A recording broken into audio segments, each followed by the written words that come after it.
the talk of what our 15 is going to be like started much before IPL started. It is just few spots, few individuals that we had to sort of look into during IPL, because IPL, the performances changes every day. Anyone will come and score 100, someone will get a 5 wicket, so you can't really change your planning and mindset around it. But yeah, like I said, we had clarity on what our core group is going to be like, 70-80% of the squad, and then few changes if we had to make or need to pick someone, we were prepared for that as well. Request the photographers to do not move around when they are answering, and we will now take one question at a time. There's a big house here, so Rasesh will take one question. Rohit,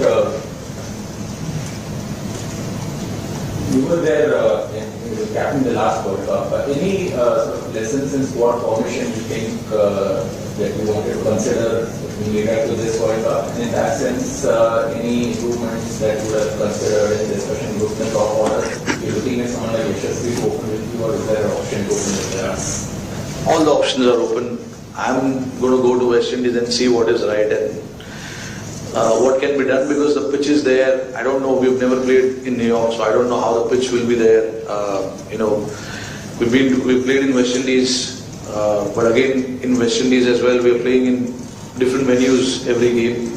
So you've got to mainly first understand what the pitches will be like and what sort of combination you need based on the opposition composition as well, what kind of teams they are playing as well. But one thing we really looked at was our middle overs hitting. Our top order hitting has been all right. It is not been bad. There are options there as well, but we wanted in the middle overs someone to come and play that role where he can play freely without worrying about who's bowling and who's not. And we picked a guy, Shivam Dubey, based on what he's done in IPL and also the few games that he played before IPL as well. So we spoke about it and we said, okay, this is what we wanted. But again, there's no guarantee what our playing 11 will look like when we go there. We will see, we will analyze. We've got a couple of practice games that we'll play and see based on what the opposition comes up, what kind of combination they have. We will try and fit our playing 11 based on that.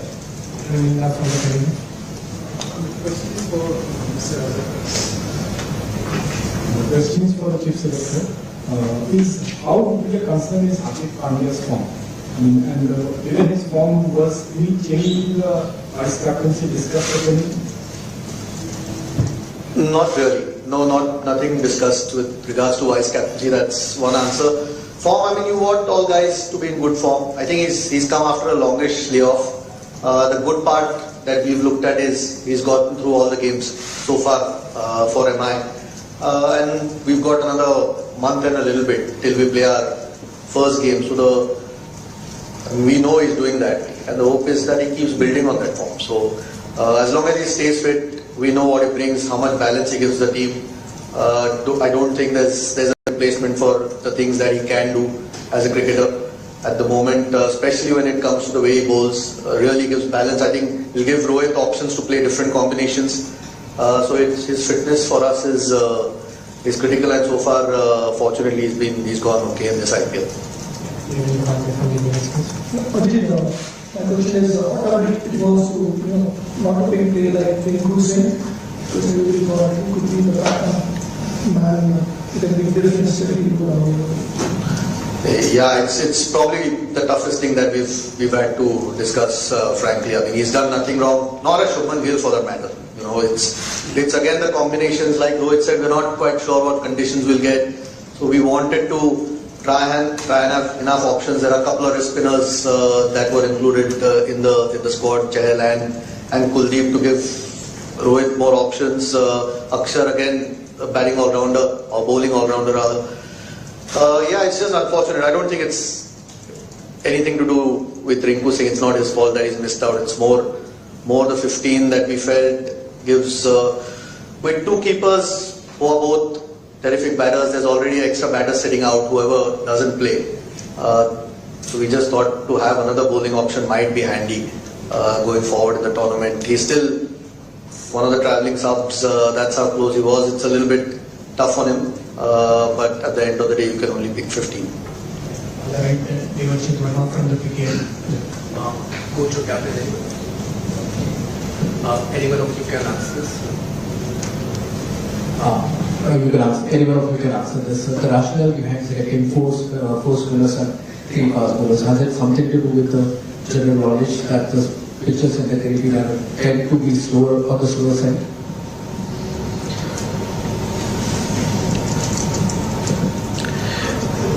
I don't want to go too much detail on it because I'm sure all the opposition captains will be listening to this. So I'll give you a very short answer to this. I definitely wanted 4 spinners. We played a lot of cricket there. We know what the conditions are like. The match starts at probably 10 o'clock in the morning, 10:30. So yeah, there's a little bit of technical aspect involved in this. Maybe in the first press conference when I do in West Indies, I'll give more detail on this because actually there is the reason for 4 spinners is actually this, which I'm not going to say in public now. I won't say it now, but I'll definitely say it there. What is the reason behind it? But I wanted 4 spinners for sure and 3 seamers and Hardik being the 4th one. So you get that balance of seamers as well and then the spinners as well. And obviously with 2 spinners being all-rounders can bat, Aksar and Jaddu, and then the 2 attacking spinner Kuldeep and Chahal gives you a little bit of balance in your spin department as well. So again, like I said just now, based on the opposition composition, we can decide what to play with. There is a good chance Kuldeep and Chahal can play together. There's a good chance both left-arm spinner can play along with Kuldeep, or Kuldeep may not play, Chahal may not play. So all sorts of things are possible.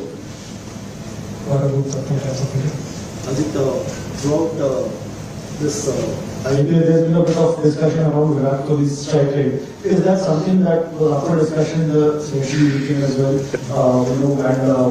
Is there anything that he is looking forward to play in the World Cup? Considering the way the IPL has gone about, where 220 scores have also been not good enough to be defended. About Virat Kohli's strike rate, I don't think we've been discussing it yet. So, no, look, he's been in great form, fortunately in the IPL, so no concerns there at all.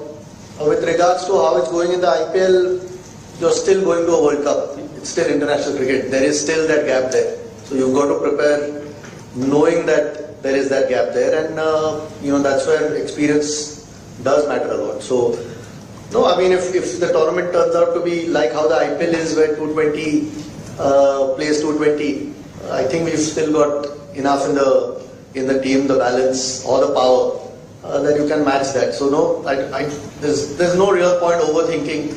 You try and take the positives that are happening in the IPL, form of some of the guys, some of the newer guys coming through, those things. But at the end of the day, when you turn up for a World Cup game, the pressures are a little bit different. I'm Rohit Sharma. You both were part of that inaugural World Cup trial in South Africa in 2007. All-rounders plays a crucial role in India's championship trial.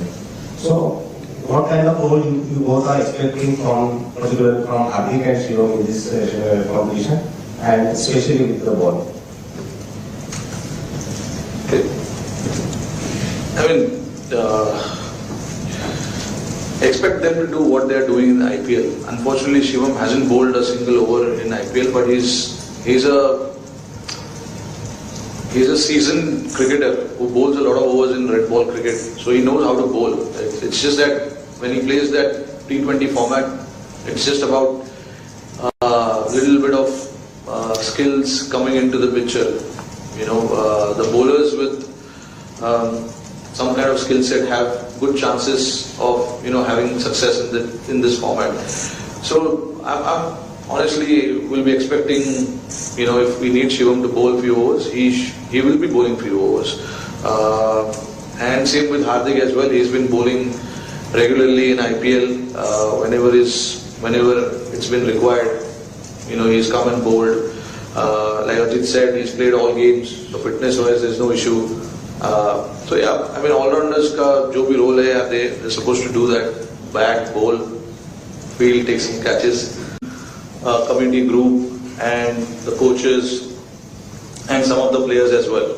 Ajit came little later into the picture, so he would probably not know about what was discussed with the earlier selection committee meeting regarding who should be resting and who shouldn't be resting. Thank you. I have a question. Hi, I have a question for each of you. I'll start with the chief selector. Ajit, how difficult or how challenging was it to not get overly swayed by individual performances in the IPL and yet strike the balance that all of you want? A little bit of a challenge, but like I said to Vishy before, you try and plan before the IPL starts. I think we've had our conversations over the last few months anyway. So you have a fair idea of what you're looking for. Of course, there's some great performances through the IPL which you keep a track of, fitness levels of players. I mean, if you start getting swayed by 3 or 4 weeks of cricket, then there's something wrong in your thinking over the last few months. So, no, we were pretty clear with what we wanted to do. Of course, all the good performances are noticed, and going forward, that will help us in any case. But no, I think we were pretty clear in our thinking. Rohit, this will again not be the first, nor will it be the last that you have no simulation time as a group just ahead of the World Cup. Does it matter? Say again. I missed it. It will not be the first time that there is no simulation, there is no pre-tournament series as such to try out the final combination. Yeah. Does it make a difference, or have you made peace with it that it's highly unlikely that at least in T20s you will hardly get any time to play as a group before the World Cup? Yeah, see, look, I think a lot of the ICC tournament that we played in the recent past, we were fortunate that we had Asia Cup before the 50-over World Cup, and we didn't have any games before the World Test Championship final last year. We straight from IPL moved into that final. So, like Ajit said rightly, we started talking about what the combination will look like, what will be our playing 11, what the pitches are in West Indies. So, you sort of make your playing 11 in your mind and, try and work around it and look at the players that can fill that role, particular role that we are looking at. So, a lot of the prep, the talk, and the guys playing games, happens during the IPL, and then plus a lot of these guys have been playing this format for a while now. So it's not like there's anyone new in this particular format. They all have been playing international cricket as well, and they've been playing IPL. So yeah, the talk of what our 15 is going to be like started much before IPL started. It is just few spots, few individuals that we had to sort of look into during IPL, because IPL, the performances changes every day. Anyone will come and score 100, someone will get a 5 wicket, so you can't really change your planning and mindset around it. But yeah, like I said, we had clarity on what our core group is going to be like, 70-80% of the squad, and then few changes if we had to make or need to pick someone, we were prepared for that as well. Request the photographers to do not move around when they are answering, and we will now take one question at a time. There's a big house here, so Rasesh will take one question. Rohit, you were there you were captain the last World Cup. Any sort of lessons in squad formation you think that you wanted to consider?